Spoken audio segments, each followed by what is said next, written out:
ओम नमो भगवते वासुदेवाय। स्वागत है आप सभी का बरगदेश्वर महादेव मंदिर उन्नाव के इस दिव्य यूट्यूब चैनल पर।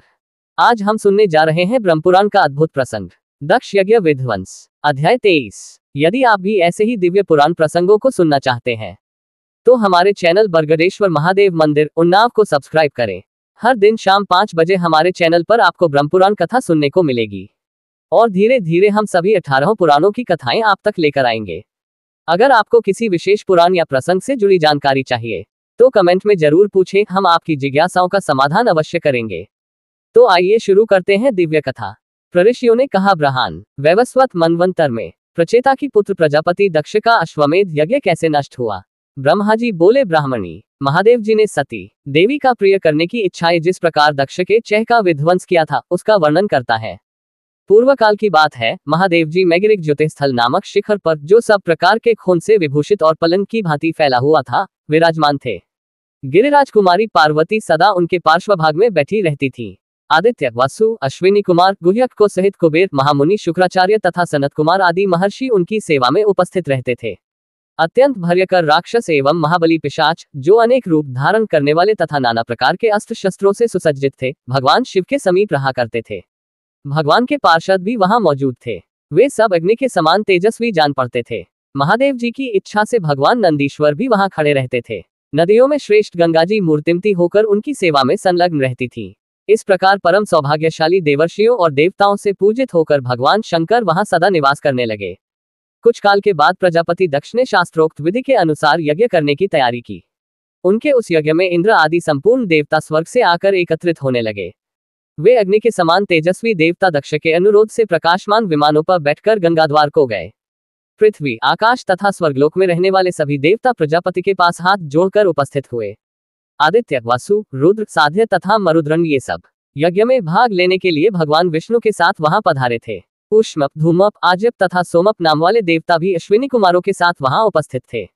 ये तथा और भी अनेक भूत प्राणियों का समुदाय वहां एकत्रित हुआ था। जरायुज, अंश, स्वेदज तथा उद्भिज भी उस यज्ञ में सम्मिलित थे। देवता लोग अपनी स्त्रियों तथा महर्षियों के साथ वहां पधारे थे।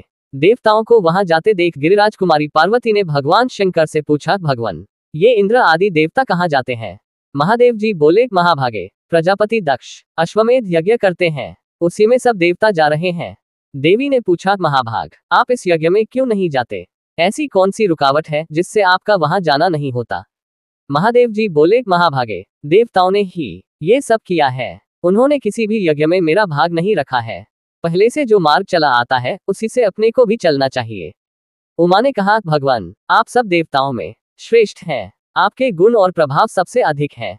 आप अपने तेज, यश और श्री के द्वारा अजय एवं अदृश्य हैं। महाभाग यज्ञ में आपके भाग का जो यह निषेध है, इससे मुझे बड़ा दुख हुआ है, मेरे शरीर में कंप छा गया है। महादेव जी बोले, देवी क्या तुम मुझे नहीं जानती, आज तुम्हें जो मोह हुआ है उससे इंद्र आदि देवताओं से संपूर्ण त्रिलोकी नष्ट हो सकती है। मैं ही यज्ञ का स्वामी हूँ, मेरी ही सब लोग निरंतर स्तुति करते हैं, मेरे ही संतोष के लिए सब लोग रथंतर साम का गान करते हैं। ब्राह्मण वेद मंत्रों से मेरा ही यजन करते हैं तथा अध्वर्यु लोग यज्ञ में मेरे ही लिए भागों की कल्पना करते हैं। प्राणों के समान प्रियतमा पत्नी से यो कहकर मेरा आता बोन में बक निय का लिया था, का वह क्रोध वीरभद्र के नाम से है। ही भगवान शंकर ने अपने मुख से क्रोधाग्निजनित एक महाभूत की सृष्टि की। फिर उससे कहा, तुम मेरी आज्ञा से दक्ष के यज्ञ में जाओ और उसका शीघ्र विनाश करो। तब उसने रुद्र की आजारी सिंह का वेश धारण करके दक्ष के यज्ञ का विनाश कर डाला।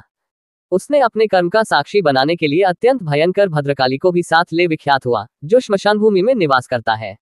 उसने पार्वती देवी के खेद का निवारण किया था। वीरभद्र ने अपने रोमकूपों से अनेक रुद्रगण उत्पन्न किए, जो रुद्र के समान ही वीर्यवान और पराक्रमी थे। वे सब सैकड़ों और हजारों की संख्या में झुंड बनाकर उस यज्ञ मंडप में गए।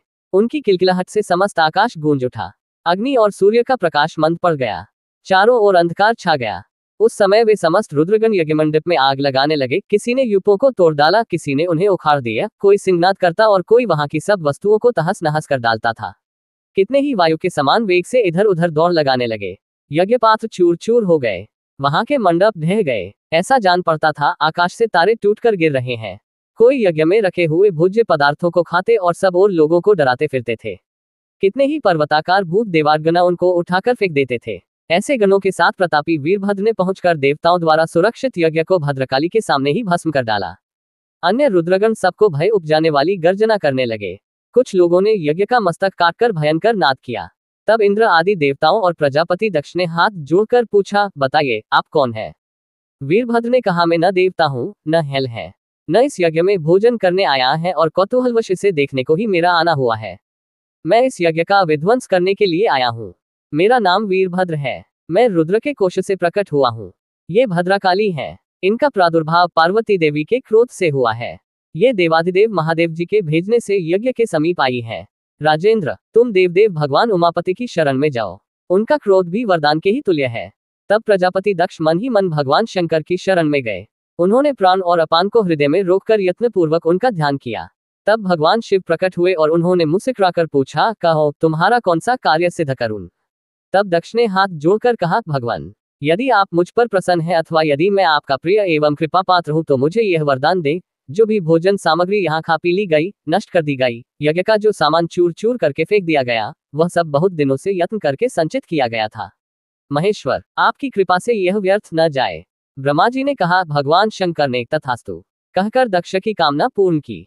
प्रजापति दक्ष ने भगवान से वरदान पाकर पृथ्वी पर घुटने टेक दिए और भगवान शिव का स्तवन आरंभ किया। यदि आपको हमारे वीडियो ज्ञानवर्धक लगे तो लाइक, शेयर और सब्सक्राइब करना न भूलें, ताकि अधिक से अधिक लोग पुराणों की इस अमृतधारा से जुड़ सके। अगर ये जानकारी पसंद आई हो तो हमारे चैनल बरगदेश्वर महादेव मंदिर उन्नाव को लाइक, शेयर और सब्सक्राइब करना न भूलें। फिर मिलेंगे नई जानकारी के साथ।